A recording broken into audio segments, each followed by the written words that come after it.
Oke.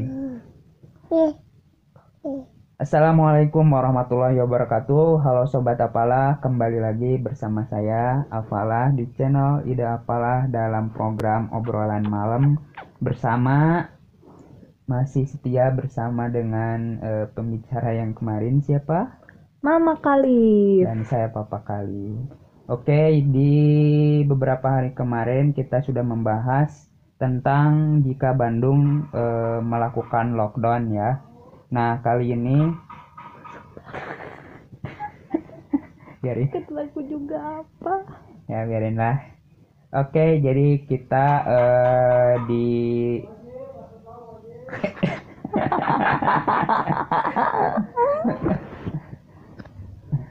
Oke, jadi di tema kali ini yaitu tentang bagaimana caranya menangani pasien dari sudut pandang perawat ya.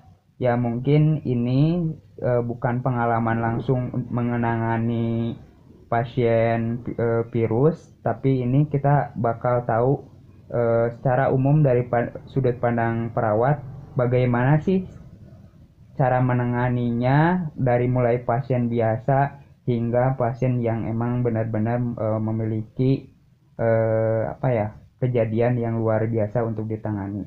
Nah, sebagai mantan perawat, saya nanya dulu udah berapa lama ya kamu udah nggak ngerawat, udah berhenti dari profesi perawat? 2018. 18 apa 17? 18 lah, 2017 masih kerja. Iya, maksudnya 2017 akhir kan? Iya. Iya, pas mau nikah ya.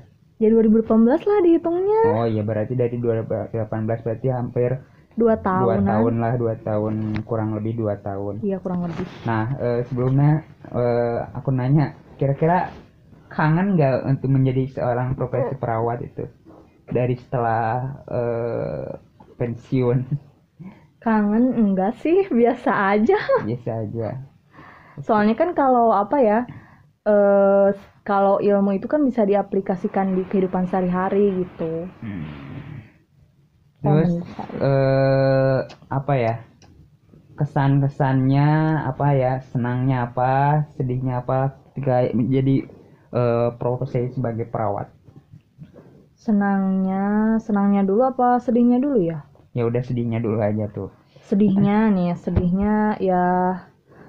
apa ya? Sedihnya tuh gajinya kecil.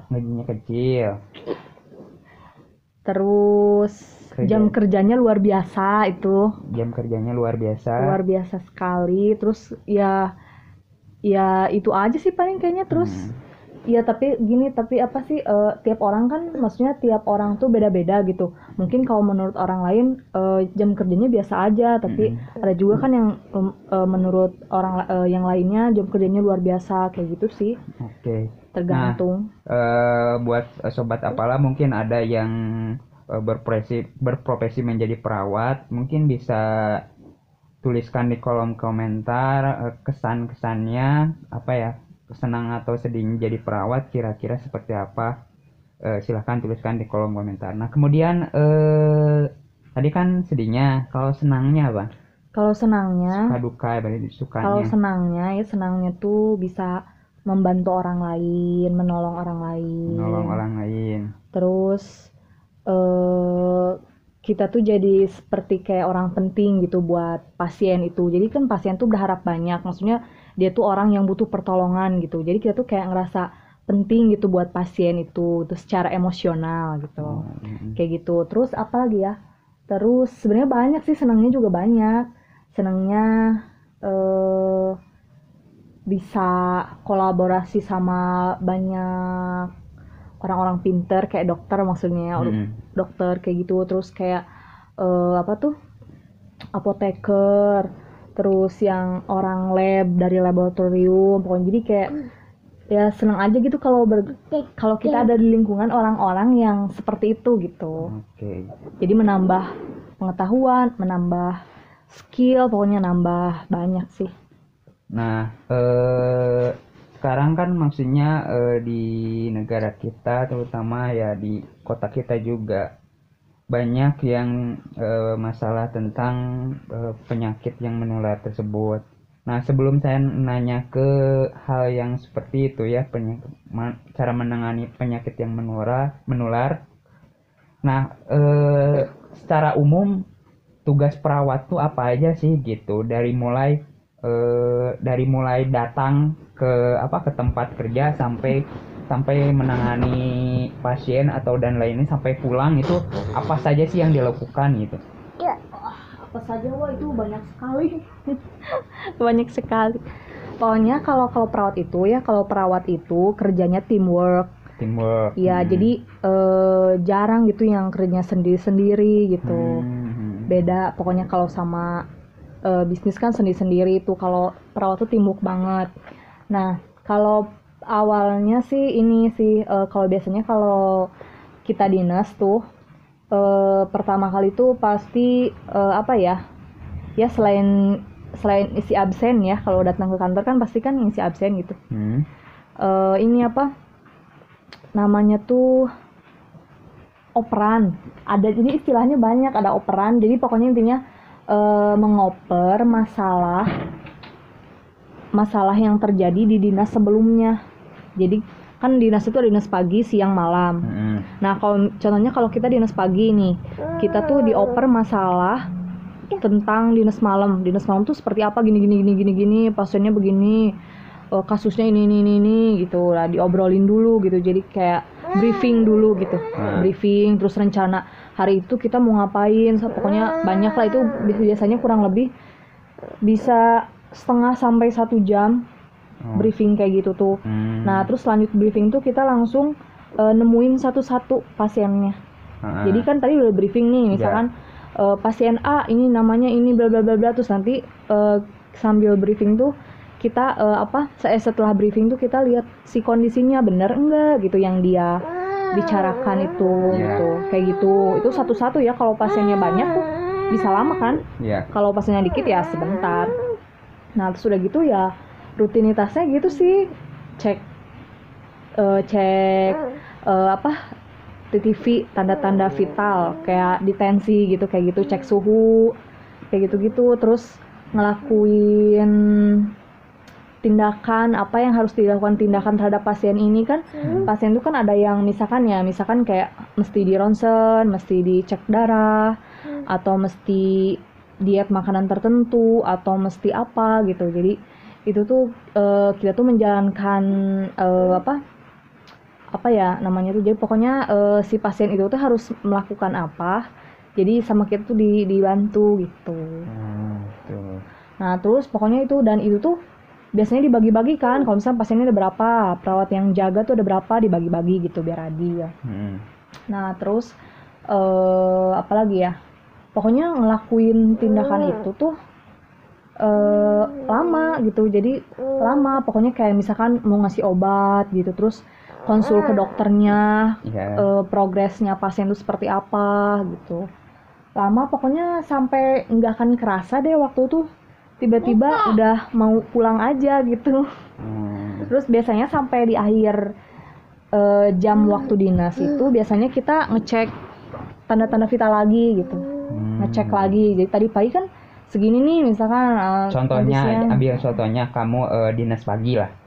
Gimana tuh?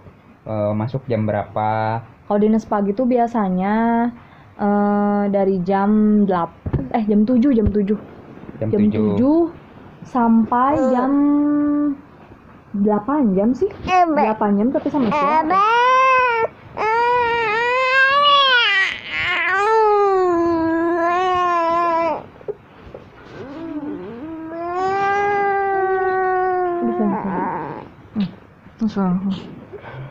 Biasanya pagi-pagi tuh jam 7 ya. Jam 7 apa jam 8 ya, kok jadi lupa. Pokoknya berakhirnya sampai jam 13 lah.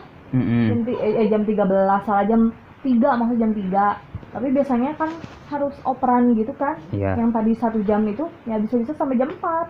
Oh, sampai jam 4. Ya, kurang lebih lah gitu. Kurang lebih lah segitu lah. Gitu. kalau dinas pagi. Kalau dinas siang tuh yang paling pendek tuh dinas siang ya, kayaknya jam 2 sampai jam 9. Sama aja sih sebenarnya.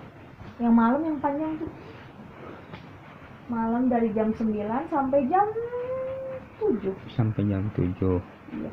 Kayak itu secara umumnya berarti ya tugas perawat seperti itu.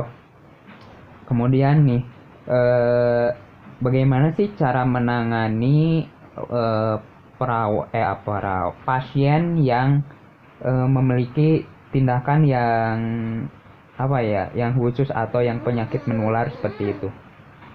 Nah, kalau di perawat itu banyak sekali apanya ya, tata caranya gitu. Jadi sebelum si pasien tersebut masuk itu kan harus istilahnya sih di triase gitu ya, kalau masuk IGD contohnya gitu ya. Triase tuh jadi kita menentukan pasien tersebut tuh gawat atau darurat atau tidak darurat, tidak gawat, tidak darurat gitu. Nah, biasanya itu ditandainya sama merah, kuning, hijau gitu. Jadi kalau merah kan udah gawat gitu, kalau kuning hati-hati gitu kan. Nah, itu kalau hijau mah ya nggak apa-apa. Misalkan contohnya kayak pusing atau flu, bisa jalan flu, iya masih bisa jalan, bisa. Pokoknya kalau hijau tuh ya sebenarnya ya cuma agak pusing sama atau pilek. Tapi kan kalau sekarang kan kalau flu batuk dikit kan langsung ditanyain kan. Nah, kalau dulu kan ya ditanyain juga sih, cuma maksudnya nggak yang langsung wah ini langsung menular nih, nggak kayak gitu juga gitu. Tapi memang yang paling rentan itu di IGD. Karena apa? Karena ya di IGD itu jadi kita tuh harus memilah dulu gitu, ini pasien tuh masuknya termasuk pasien warna apa, gitu, kayak kategori gitu. apa. Nah, biasanya tapi tidak semua. Biasanya tuh kalau di IGD kan semuanya serba cepat ya. Karena kan ya kalau di IGD apalagi kalau pasiennya banyak ya, kadang-kadang tuh ya nggak sempet gitu kayak kita pakai masker, pakai apa ini itu gitu. Apalagi kalau perawat tuh kan nanyain keluhan dulu nih, apa keluhannya, misalkan batuk, pilek, pusing apa gitu. Jadi kadang-kadang, tapi nggak semua, kita tuh nggak sempet gitu yang kayak gitu tuh. Jadi kalau dikiranya pasien ini nih hijau nih, langsung aja dioper ke rawat jalan gitu kalau misalkan dia hijau kan. Gitu. Tapi kalau jadi lebih ininya sih kalau misalkan kira-kira nih ada pasien kecelakaan, tabrakan misalkan ya, terus ada darah, nah itu udah pasti si perawat dan dokter tuh udah pasti pakai sarung tangan, pakai masker, itu udah pasti karena wajib lah. Pokoknya kalau udah ada keluar cairan tubuh aja ya, itu udah harus pakai APD gitu. Nah, ngomong-ngomong soal APD, kan aku pernah nanya tuh, kan kalau di berita tuh pertama berita muncul itu namanya jas hujan ya. Nah, emang sebelumnya kamu tahu nggak nama apa sih dalam istilah kedokteran atau istilah kesehatan itu tuh namanya apa sih gitu? Apa emang tidak ada nama lain dari jas hujan, atau namanya emang APD, alat pelindung diri, atau apa sih gitu aslinya gitu? Sebenarnya alat pelindung diri itu banyak, jadi bukan yang itu aja. Jadi itu tuh sebenarnya alat pelindung diri itu kata umum, hanya kata umum dari sarung tangan atau handscoon, masker, terus topi ya kalau orang di ruang operasi, terus kayak baju kalau di ruang operasi juga ada baju khusus kan, nah itu juga APD sama sebenarnya. Nah, yang jas hujan itu jadi gini sebenarnya kan, Indonesia itu kan maksudnya belum belum super canggih gitu loh, belum kayak gitu kan. Jadi di daerah-daerah tertentu, terutama daerah-daerah yang bukan ibu kota, itu pasti kan sarananya terbatas. Jadi tidak ada sarana gitu loh maksudnya. Jadi mereka tuh mungkin ya pakai alat yang diperkirakan bisa lah gitu apa sedikit mengurangi mengurangi paparannya gitu. Jadi mereka pilihnya itu jas mungkin ya, hujan. mungkin. Iya. Nah gitu tak. Karena ya itu kan kita tuh belum semaju Italia, belum semaju negara-negara itu gitu kan. Meskipun kita udah jadi katanya jadi negara maju. Tapi kan nggak seperti itu gitu. Mungkin kalau yang udah punya tuh kayak RSCE mungkin ya udah punya tuh. Maksudnya dari awal munculnya COVID-19 ya. RSAS kayaknya udah punya juga gitu. Tapi kan kalau yang di daerah-daerah kayak misalkan di mana ya, misalkan di Bogor Iya. atau misalkan di Banten kan belum tentu ada juga. Jadi mereka mungkin pakai yang sekiranya bisa meminimalisir paparan si virus tersebut gitu. Jadi pakai itu aja. Nah, kenapa pakai jas hujan ya nggak tahu ya. Kenapa bisa beda pakai jas hujan? Kenapa nggak apa ya, nggak baju besi gitu buat kelas gitu? Nggak tahu. Ya mungkin ya biar ada rasional aja gitu. Oke. Nah kan kamu sudah maksudnya pernah berpengalaman lah bekerja di beberapa tempat, apa aja sih, rumah sakit ya? Yang di Jakarta apa rumah sakit? Ya. Terus yang di Bandung apa aja? Rumah sakit juga sama Rumah klinik. sakit. Kalau Bandung rumah sakit sama klinik. Kalau yang di Jakarta itu rumah sakit berapa lama?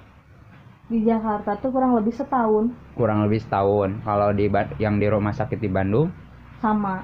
setahun. Terus kalau yang di klinik 3 tahun. 3 tahun. Nah, enakan kerja di mana? Maksudnya suka dukanya kerja di di rumah sakit atau di klinik gimana? Sebenarnya sama aja sih. Jadi gini kan dulu tuh kan lulus kuliah. Nah, lulus kuliah tuh kan kita mahasiswa baru lulus gitu ya. Baru lulus, terus ilmu kita tuh lagi tinggi-tingginya, maksudnya kita tuh pengen mengaplikasikan apa yang kita pelajari gitu. Jadi semangatnya tuh masih berkobar gitu loh. Iya. Kan masih wah kayaknya pengen masuk yang rumah sakit besar nih, pengen dapet kasus bukan pengen dapat, maksudnya pengen ngelihat kasus yang aneh-aneh gitu, maksudnya yang kayak gitu lah ya. Nah waktu itu jadi pas sesudah lulus itu ya ngelamatnya ke rumah sakit gitu, karena ya itu gitu. Nah terus kan setelah beberapa tahun sebelah itu kan udah ngerasain kan, oh itu di Jakarta waktu itu saya di rumah sakit, kasih tahu jangan ya. Nggak apa-apa. Jakarta Timur ya. Udah ya, itu aja. Rumah sakit itulah tapi nggak apa-apa juga kali, apa namanya, Iya sebutin aja. apa sih namanya, ngebantuin itunya apa, marketingnya. Namanya Rumah Sakit Khusus Bedah Rawamangun. Khusus Bedah Rawamangun. Ya. Nah terus ya pokoknya di situ sih pokoknya kalau habis lulus ya, kalau kita kerja di rumah sakit itu lebih bisa mengaplikasikan ilmunya gitu, soalnya kasusnya banyak, jadi kita tuh bisa tahu, ngerti gitu apa yang kita pelajari itu ternyata di kenyataan tuh ada gitu, bukan hanya sekedar teori gitu. Terus apa lagi? Kalau di klinik?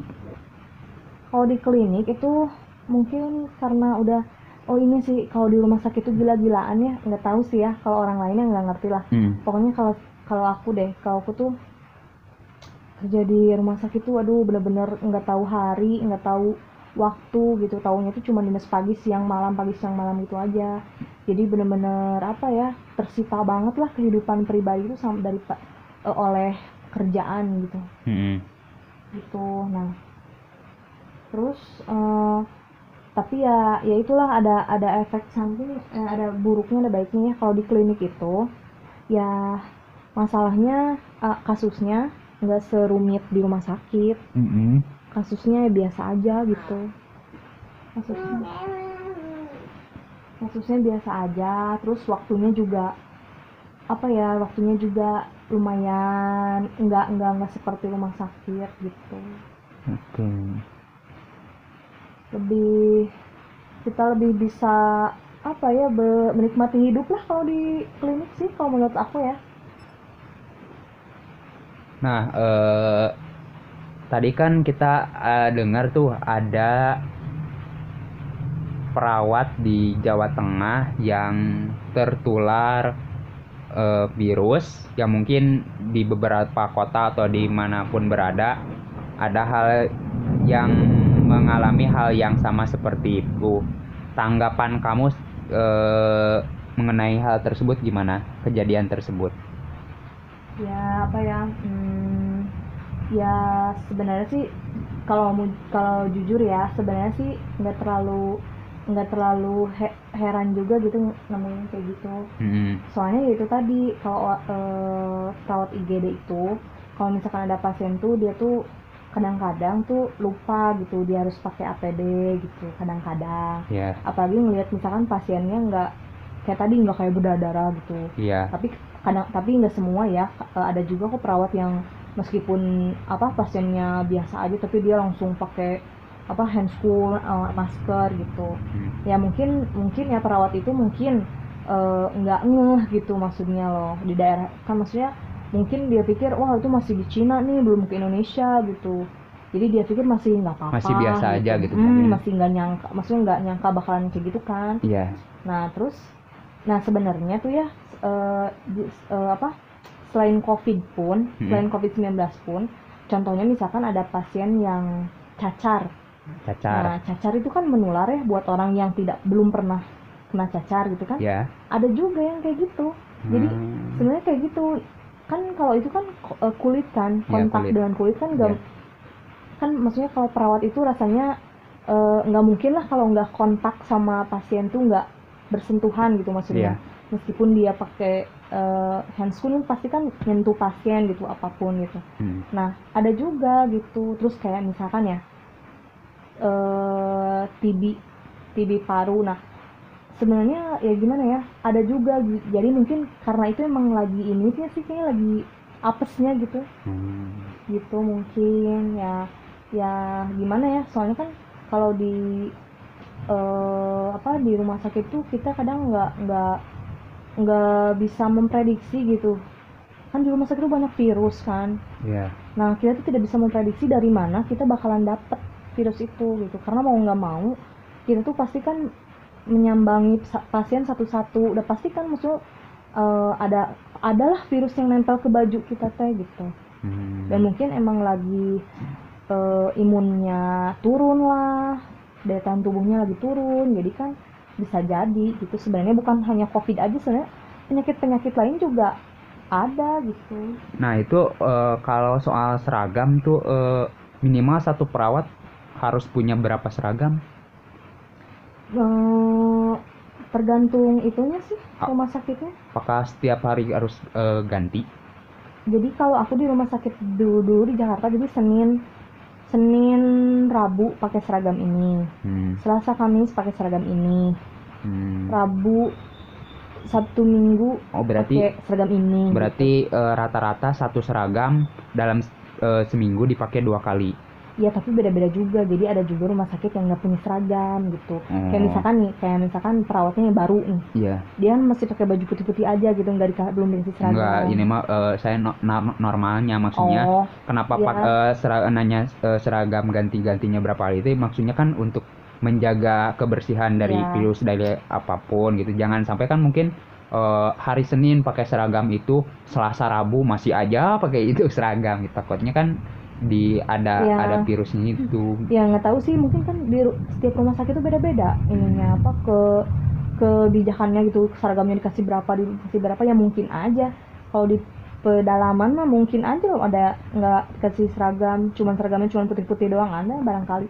Cuman kalau perawat itu ya setahu aku gitu ya, emang dari sejak kuliah tuh pasti kita tuh udah pasti gitu kalau baju yang kita pakai udah pasti bakalan nggak akan bersih itu. Maksudnya nggak akan bersih itu pasti adalah virus-virus yang nempel mah gitu. Pasti ada, jadi minimal tuh punya 2 gitu. Dari dulu kuliah tuh kayak gitu. Tapi ya gitu kalau kayak gitu sih. Tapi soalnya kalau aku tuh dari kuliah bajunya ganti-ganti terus. Jadi misalkan hari hari biasa pakai seragamnya ini, kalau hari ini pakai seragamnya itu. Jadi emang udah biasa ganti-ganti gitu, tapi mungkin nggak semua ya, nggak semua Oke. perawat loh ganti-ganti Terus gitu. yang aura pakai seragam itu kata kamu gimana? Kalau pakai seragam ada aura positifnya, terus kalau nggak pakai seragam ada aura yang selalu bikin takut, itu gimana? Itu mah lebih ke iya sih ya. Jadi gini, kalau tapi ini tidak berlaku untuk semua orang ya, ini mah cuman ya maksudnya eh, ada beberapa yang seperti itu, jadi nggak semua gitu. Jadi kalau kita itu kan maksudnya perawat, dokter juga sama-sama manusia kan, maksudnya pasti ada takutnya, pasti adalah perasaan jijik, ada loh Iya. dokter yang pingsan ngelihat darah, Iya. banyak lah itu. Nah Ada jadi kan teman aku juga yang dulunya dia anak dokter, takut disuntik. iya banyak. Terus dokter takut nyuntik juga ada. Oh, ada. Ada. Nah, eh, jadi kalau kita kalau perawat itu ya sudah bekerja gitu ya, sudah bekerja, sudah pakai seragam, itu tuh udah kayak apa ya? eh perasaan ya auranya tuh udah kayak udah profesional gitu. Jadi apapun pekerjaannya, maksudnya kasusnya apapun juga mau nggak mau harus dihadapin karena memang itu pekerjaannya.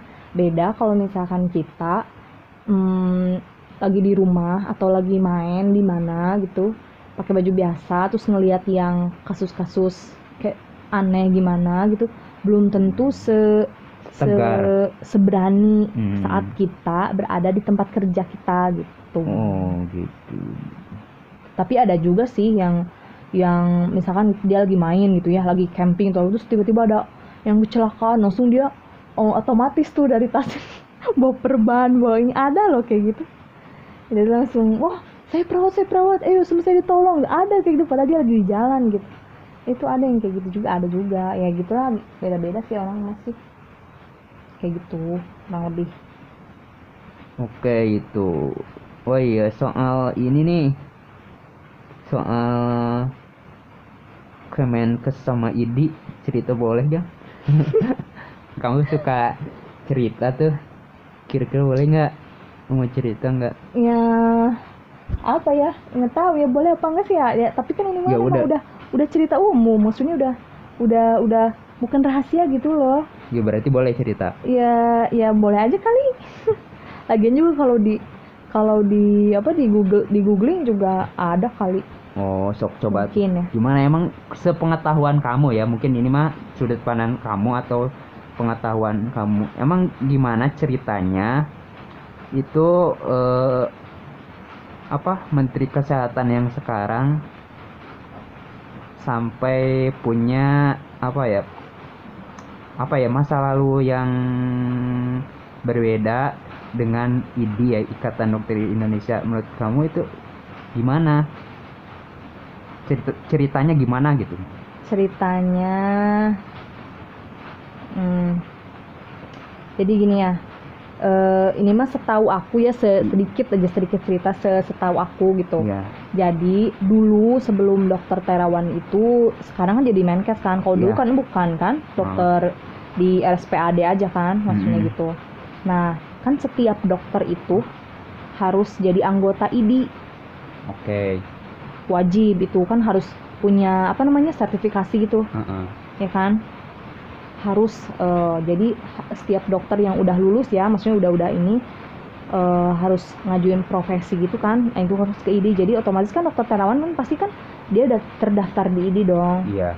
Nah jadi dokter Terawan itu pernah merumuskan Terawan teori. Terawan teori. Itu tuh teori yang terkait dengan metode cuci otak pada penderita stroke. Nah itu, tapi ya dokter Terawan itu dipecat oleh Majelis Kehormatan Etik Kedokteran karena melakukan metode tersebut kepada pasien sebelum melakukan penelitian ilmiah. Jadi istilahnya dia tuh ada apa teori itu, metode itu, tapi sebenarnya itu belum dilakukan penelitian ilmiah gitu. Jadi kalau di kedokteran itu kan apapun kayak vaksin apapun itu tuh harus melewati ini dulu apa namanya penelitian dulu. Jadi kayak misalkan aja ya, kayak misalkan kita nih mau ngasih misalkan demam nih, ada demam kan biasanya kita ngasih paracetamol ya. Yeah. Nah, kenapa sih paracetamol itu bisa jadi obat demam gitu? Kenapa enggak yang lain gitu? Kenapa enggak salep gitu atau apa gitu? Kan nah itu tuh ada penelitiannya gitu. Jadi harus diteliti. Obat A bisa menyembuhkan sakit ini tuh harus ada penelitiannya. Nah, Dokter Terawan ini tadi melakukan metode cuci otak tadi tanpa ada penelitian gitu. Sedangkan kalau menurut ID kan nggak boleh kayak gitu tuh, jadi akhirnya dipecat gitu. Oh, dipecat dari ID. Dikeluarin, iya. Dikeluarin ID. Nah, tapi alasan kenapa dia terpilih jadi Menkes nggak tahu ya. Itu ya itu mah urusan hak prerogatifnya presiden. Oke, nah mungkin itu pandangan pengetahuan dari kamu aja, dari kamu dari kebanyakan dulu pengalaman di dunia perawatan.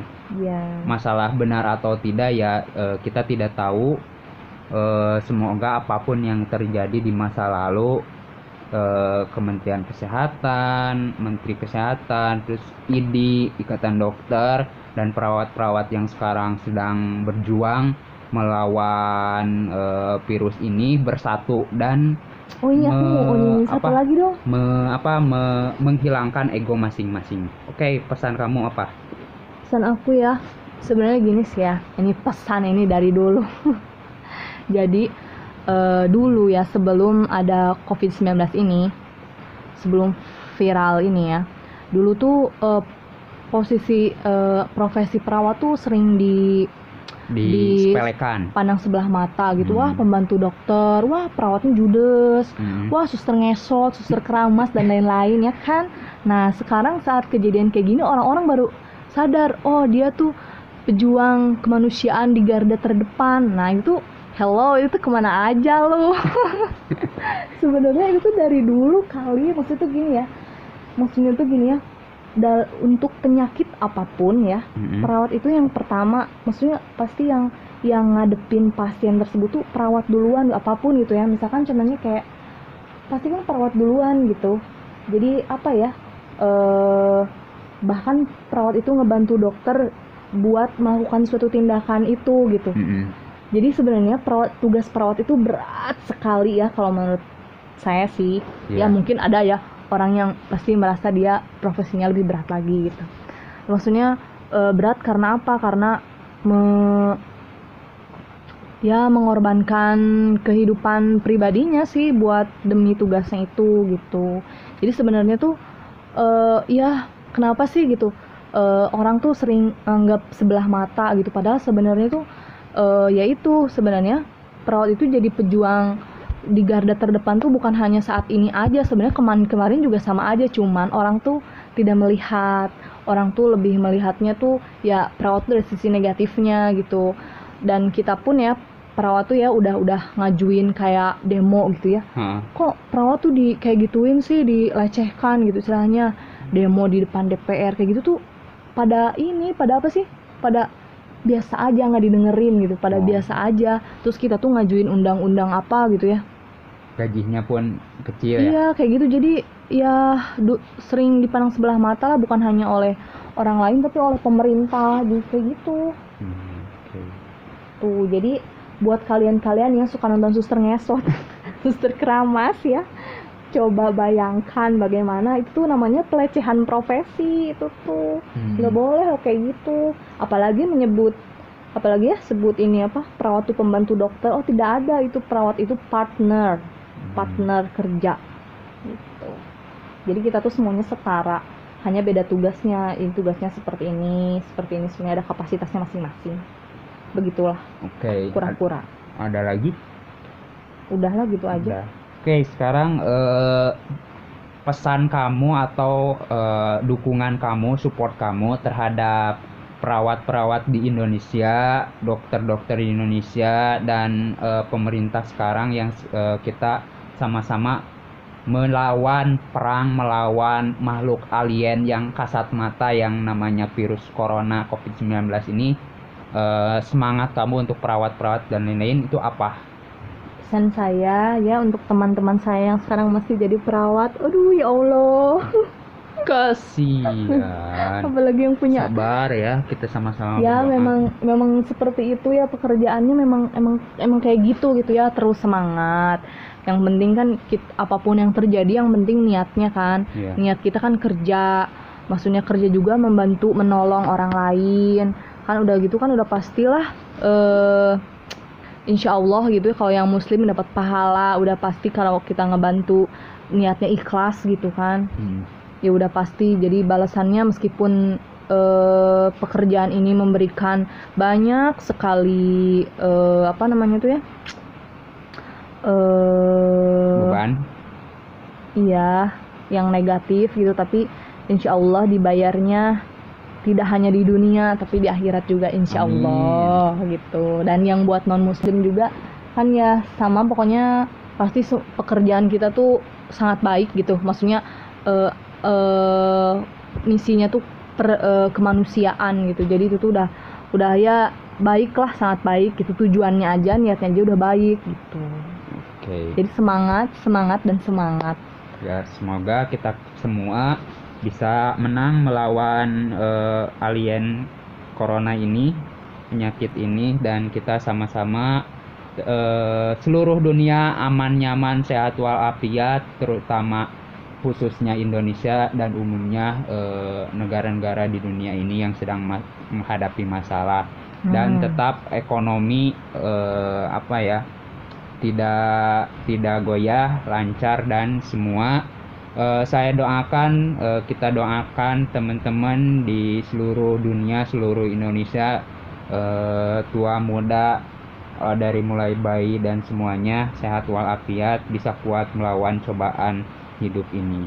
Oke, sekian dari saya, dari kita berdua. Semoga curhatan ini, maksudnya cerita ini, bisa memberikan gambaran betapa pentingnya seorang perawat itu tidak hanya saat ini kita perlukan, tapi kita perlukan dari sejak dulu profesi perawat sudah ada. Dari saya ucapkan terima kasih. Bila ada kata-kata yang salah dan menyinggung, mohon dimaafkan, karena kita juga sama-sama manusia biasa yang luput dengan kesalahan, bukan netizen yang maha benar ya. Terima kasih dari saya, Ida Falah dan Mame Kalib dan Papi Kalib. Sampai jumpa di obrolan malam berikutnya. Terima kasih. Ida siapa? Ida Falah. Dah. Yang ini ada